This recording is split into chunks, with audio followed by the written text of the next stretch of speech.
Hey everyone, how's it going? This is a Dolibarr versus Erpnext comparison chart. As you can see, Erpnext is supported only on SaaS or web, and you can also get it for on-premises. But Dolibarr is supported on everywhere except for iPhone and iPad. Now, both of them do have a free version and a free trial. As you can see, both of them also have similar rating, but Dolibarr just has a bit more support ratings. Now, if we look at some of the main features, for Dolibarr, you get accounting, business management, contract management, all these things, sales. But for Erpnext, you get only ERP and healthcare ERP.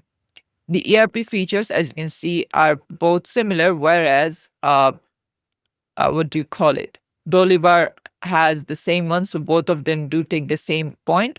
When it comes to integrations, as you can see, there are different integrations, not all of them.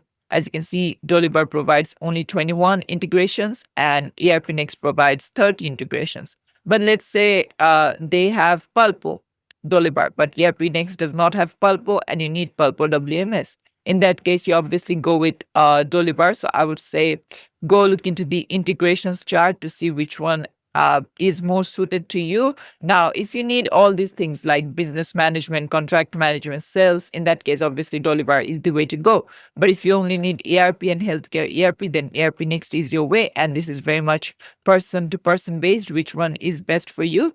And this is it for the video. Thanks for watching. Please leave a like and subscribe for more tutorials like this, and I'll see you guys in the next one.